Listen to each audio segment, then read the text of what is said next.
¿Cómo estamos, buena gente? Esta semana hay que soltarse la melena y poner encima de la mesa algunos temas polémicos y candentes con el objetivo de razonar juntos y abrir un poco la mente acerca de algunas cuestiones de las que no se suele hablar mucho y se suelen pasar por alto. En concreto, sin ánimo de ofender a nadie, vamos a plantear la cuestión de si es menos saludable el culturismo o la obesidad. Y ojo, no es clickbait ni es pregunta trampa, porque a lo largo de este vídeo os voy a dar argumentos de peso para considerar ambas facetas. Lo que nos interesa aquí es que, obviamente, cuando hablamos de culturismo estamos considerando el culturismo dopado, pero hay cosas que se cruzan y pueden solaparse o pisarse los pies con el culturismo natural, por lo tanto, considero que es muy interesante e importante tenerlos en cuenta para poder priorizar la salud y vivir esta disciplina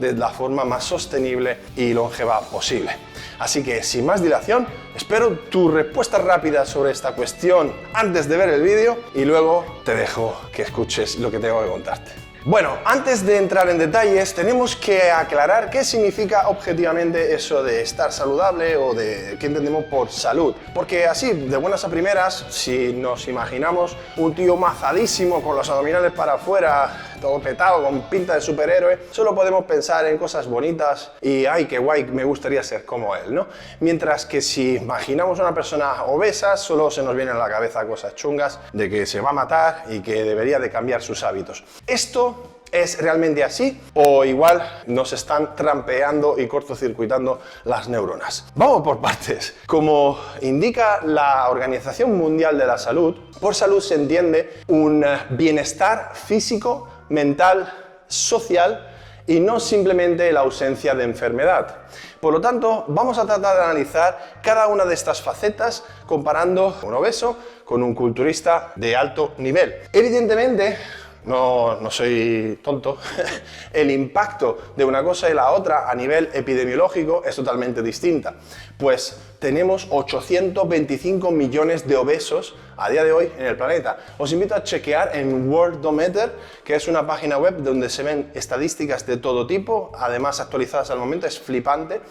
Y la cosa más increíble es que prácticamente casi tenemos los mismos millones de obesos que personas desnutridas que pasan hambre. Pero eso es otro tema. La cuestión es que la obesidad es la segunda causa de muerte después del tabaco. Y el tabaco es considerado la primera causa de muerte por adicciones permitidas, detrás de las adicciones no permitidas, como son las drogas lúdicas y recreativas, que generan muertes súbitas y consecuencias mucho más a corto plazo. Entonces la cuestión es, ¿podrían ser los anabolizantes y el uso de dosis suprafisiológica de un sinfín de fármacos para el aumento de la masa muscular hasta niveles descomunales? ¿Podría estar considerado dentro de esta clase de drogas al mismo nivel de peligrosidad? Evidentemente, yo no tengo la respuesta porque no existe un estudio epidemiológico a la par que existe con el tabaco y la obesidad, pero lo que sabemos es que nadie se muere por fumar o por tener barriguita. Cuando se hablan de causas de muerte, nos referimos a las patologías relacionadas con el sobrepeso o el consumo de tabaco a largo plazo. Y por lo tanto tiene que ver con los efectos secundarios relacionados con estas situaciones. Entonces, cuando hablamos de fallo cardíaco, fallo hepático, cáncer, ictus, etcétera, etcétera, es evidente que nos vamos a mezclar con toda la epidemiología de estas enfermedades también en la población normal. Pero ¿qué ocurre si echamos un vistazo más detenidamente a nuestro sector en concreto, a la minoría de culturismo competitivo en el cual está totalmente normalizado el abuso de esteroides? Bueno, recientemente hasta el propio Arnold Schwarzenegger hizo un comunicado mostrando su preocupación acerca de que cada vez hay más muertes y cada vez son más jóvenes. Y de hecho, bueno, me ha costado bien poco aquí poneros una lista de 15 culturistas de renombre que han fallecido en el último año, año y medio y antes de los 50 años. Evidentemente, cuando pasan estas desgracias, con todos mis respetos, nadie sale a decir, pues ha sido por usar esto, esto y aquello. Pues porque nadie se muere por usar esteroides, sino por las consecuencias del uso de esteroides, al igual que pasa con las consecuencias de fumar tabaco toda tu vida o con las consecuencias de estar en sobrepeso extremo durante años y años. Entonces, ¿cuál es la respuesta? Bueno, vamos a analizar qué significa tener salud, vamos a enfocar esto desde otro prisma, vamos a ver las diferencias que hay entre tener sobrepeso o ser culturista en ámbito social, mental y físico para tener un cuadro mucho más completo y no tan dramático hablando de fallecidos. Por bienestar social nos referimos a la necesidad que tenemos como seres humanos de sentirnos integrados con nuestro entorno, y entonces presuntamente una persona obesa o con cada vez más sobrepeso puede encontrarse incómoda en ciertas situaciones, como puede ser la playa o según qué tipo de actividades, o por la opinión que otros puedan tener sobre su físico, y eso le podría llevar a ir aislándose poco a poco de las interacciones con los demás y llevando esto a problemas mentales a largo plazo, o incluso a encerrarse en la comida como única escapatoria para tener cierta recompensa o satisfacción. Obviamente todo esto en el culturismo no ocurre, o igual sí. ¿Te suena de algo lo de que cada vez te ves menos con tus amigos o la gente a tu alrededor porque no comparten tu estilo de vida? O eso de publicar en redes sociales lo guay que eres entrenando en Navidades como si a alguien le importara porque los demás no se esfuerzan tanto como tú. O eso de que no vayas a algún sitio porque no puedes llevarte tu maldito tupper de pollo y arroz porque tienes que comer cada 2 horas, entonces mejor me quedo en casa. O simplemente irte a las fiestas y no tomarte el postre y cabrearte porque los demás te miran raro, porque los demás son los que se equivocan y tú eres el disciplinado que no se salta la dieta ni un día. O peor aún, de estar con un grupo de colegas tomándose unas cervezas y mirarlos como si fueran unos malditos alcoholizados. ¿Estamos seguros de que no entramos también en el mismo bucle en el que a medida que nos vamos cuidando cada vez más, acabamos odiando el resto del mundo porque no se cuida al igual que nosotros? Sin mencionar luego el aspecto de competición, ¿no? Cuando empezamos ahí a ponernos cada vez más y más irascible por el déficit calórico y la fatiga, entrenando todos los días, doble sesión diaria, 20.000 pasos diario, cardio, y luego, por supuesto, los cascos para entrar en el gimnasio para que nadie te toque los huevos, ¿no? Eso sí, luego te haces un stories y tienes un montón de seguidores a través de la pantallita, pero que nadie te hable a la cara para que no pierdas tiempo. A nivel de salud y bienestar mental, por supuesto, la obesidad es un problema. Muchos no pueden verse al espejo, no les gusta su cuerpo y genera un problema de autoestima, por lo que dices que no me gusta mi barriga, no me gusta esto que me está colgando por aquí, tienes una sensación de que a los demás no les vas a agradar, y esto también, bueno, por supuesto va a afectar a nivel de relaciones sociales. Pero ¿es esto distinto del culturismo? Porque cuando nosotros estamos cada vez más y más metidos en esto de la transformación física, nunca tenemos suficiente, nunca somos suficientemente fuertes, nunca somos suficientemente musculados, nunca somos suficientemente definidos, y cuando estás en definición eres un flaco, cuando estás en volumen estás gordo, y que si no tienes suficientemente piernas, si no tienes suficiente pico del bíceps, que si tienes 4 abdominales, ¿por qué carajo tengo 4 en vez de 6? Porque el otro mira cómo tiene el bombeo de la pierna, mira cómo tiene esto, cómo tiene lo otro. Estamos constantemente insatisfechos con nuestro físico, tratando de buscar un físico que nunca vamos a alcanzar porque siempre hay alguien que nos está mostrando algo que nosotros nunca vamos a conseguir. Y esto además está bastante estudiado, cómo el culturismo a nivel extremo puede llegar a desarrollar patologías de trastornos de dismorfia corporal, trastornos de la alimentación, y como muestro por ejemplo en este estudio de 2019, aquí hablaban de si el culturismo de competición es fitness, patología o ambas cosas. pues detectaron los investigadores pues estos patrones, dismorfia corporal, al final pues no te ves bien, nunca te ves bien, siempre estás viendo los fallos, las asimetrías, me falta esto, me falta lo otro, por lo tanto eso afecta tu autoestima y la percepción de tu cuerpo y tu bienestar y salud mental. Trastorno de la alimentación, porque al final estás todo el rato que si en definición, que si en volumen, que si bulking, que si esto, que si lo otro, midiendo todos los macros y las calorías y pesándolo todo, te vuelves un maldito majareta. Y luego, por supuesto, el abuso de sustancias dopantes, que es lo que se busca para poder compensar toda ese malestar y falta de expectativas, de que se cumplan esas expectativas inalcanzables constantemente. Y luego, dependencia del ejercicio. Al final la gente trata de compensar esa falta de expectativas con más y más y más ejercicio, y muchas veces tirando a la borda pues toda su vida, rompiendo relaciones con su pareja, con sus familiares, con sus amigos, y convirtiéndose en unos auténticos asociales, con su casco por supuesto y sus seguidores en Instagram. Y de hecho, con respecto a las redes sociales, cada vez hay más y más estudios sobre el impacto que tiene la exposición constante de imágenes de físicos ultra mega mamadísimos, tanto de hombres como mujeres, muchas veces petados de esteroides o con una edición fotográfica de la leche. ¿Cómo eso afecta a nuestra autopercepción y a nuestra salud mental? En este estudio de 2021, por ejemplo, relacionaron esa exposición a imágenes de cuerpos super fitness,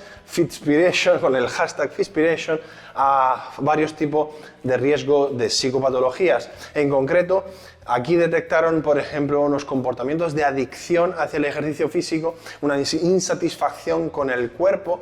una ansiedad y depresión relacionada con el aspecto físico, el uso de sustancias dopantes, por supuesto, el control excesivo sobre la alimentación y, en definitiva, en una peor calidad de vida. Todo relacionado con la exposición constante de imágenes de personas súper mamadísimas y que al final pues te dejan el cerebro tocado. Ya, pero a este punto podrías decir, ¿no?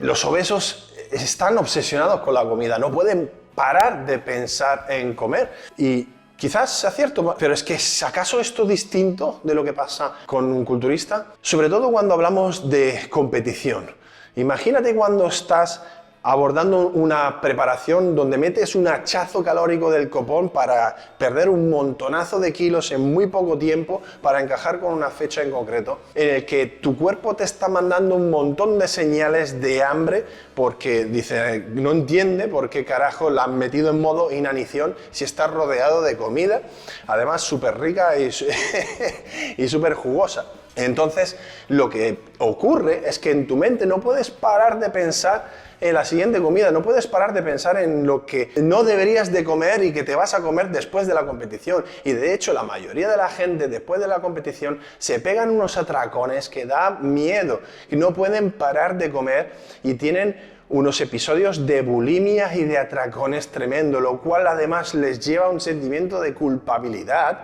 porque es que también nos volvemos adictos a estar definidos, porque te ha costado un montón de esfuerzo y sacrificio cortar el culo y sacar venas en las piernas, porque cuando ves que se te empiezan a borrar, te sientes mal y te ves gordo porque te acostumbras a verte cada vez más y más definido, cada vez más y más mamado y nunca estás a gusto contigo mismo. Por lo tanto, al final acabas compensando haciendo más y más ejercicio, y si tienes una mala comida lo compensas haciendo más y más ejercicio, intentando gastar más y más calorías, y entonces lo que te dices a ti mismo es que tienes mucha disciplina y que eres muy guay, no como los otros que se pasan todo el día tumbados en el sofá, pero es que en realidad estás igual de malito de la cabeza, y con la diferencia de que tus dietas yo-yo, de ahora abajo y luego engordo y luego bajo y luego engordo y luego bajo y luego engordo, te van a dejar malito de la cabeza con un trastorno de la alimentación, y que toda esa obsesión por pesarlo todo, que no te vas a meter nada en la boca si no lo ha pasado antes por la balancita para ver si los gramos cuadran con los malditos macros, es al final peor que estar todo el rato en volumen como los obesos, que no tienen altibajos, duermen tranquilos y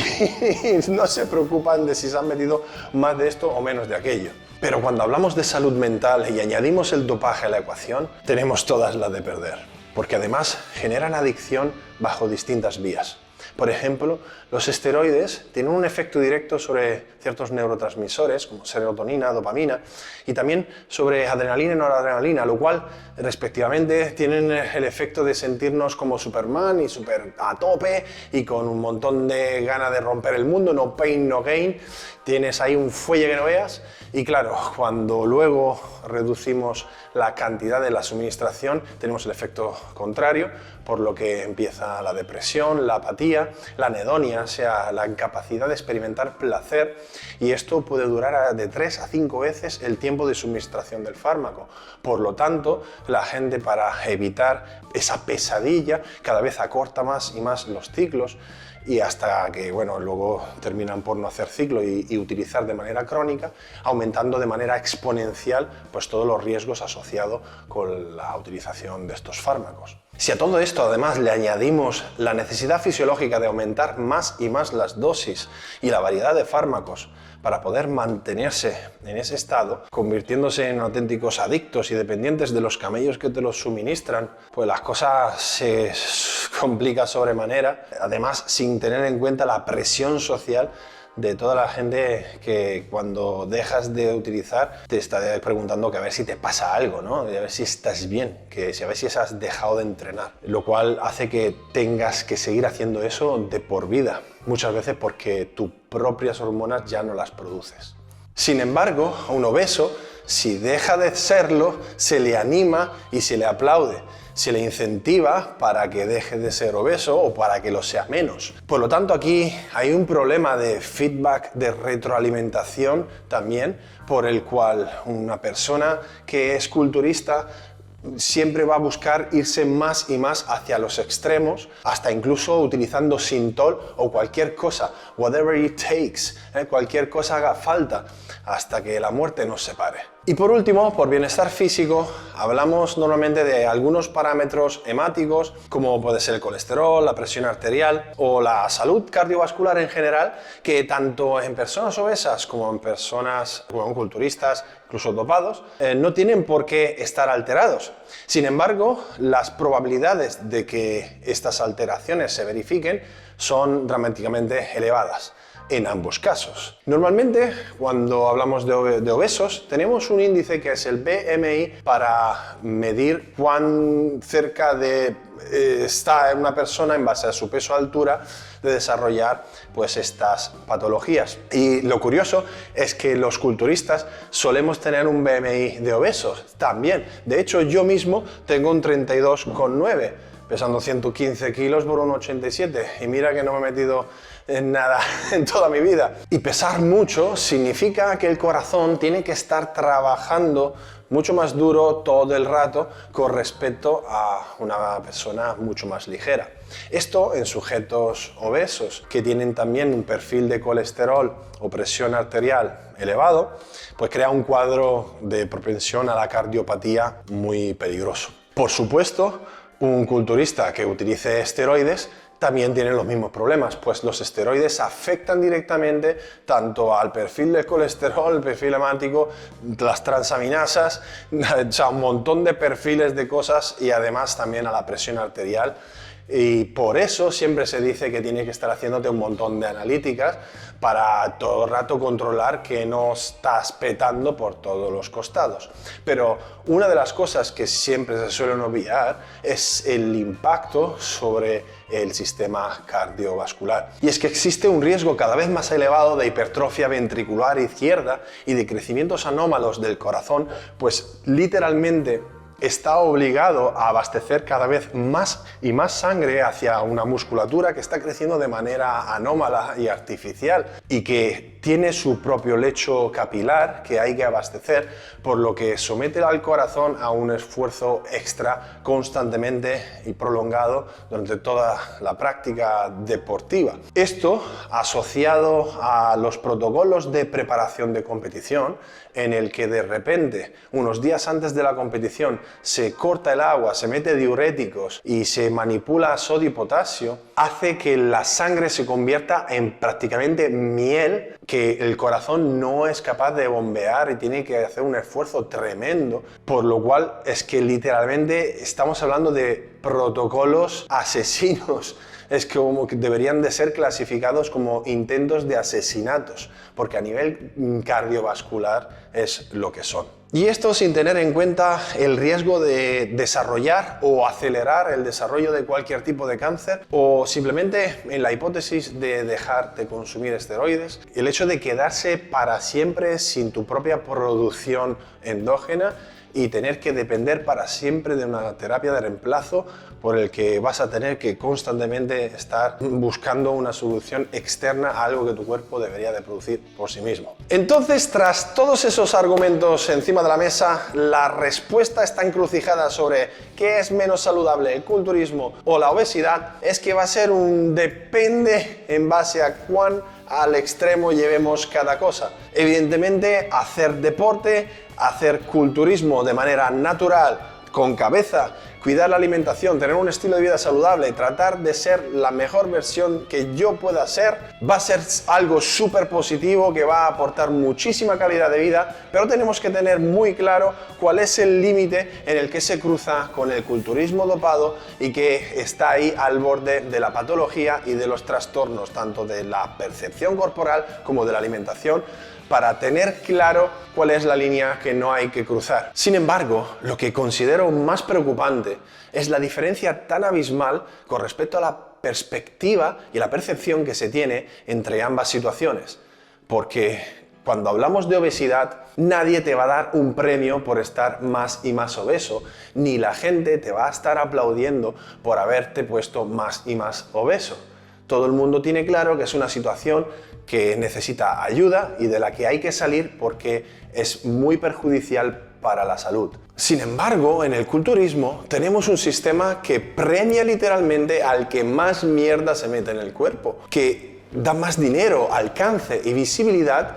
al que menos miedo le tenga a perder su salud. Y todo esto aplaudido por todos los que están ahí, chupándose físicos inalcanzables para que se sientan frustrados todo el día con sus propios resultados. Bueno, esto es todo por hoy. Espero que te haya gustado mucho el vídeo y si es así, no te olvides de dejarme una manita arriba y a partir de ahora, cuando veas una persona con sobrepeso y en tu cabeza empiece ahí tu vocecita a decir pues es que no se cuida, es que no es saludable, es que no está bien de la cabeza y un montón de parafernalias, te pares un momento a pensar y a reflexionar y preguntarte a ti mismo, ¿lo que yo hago es saludable?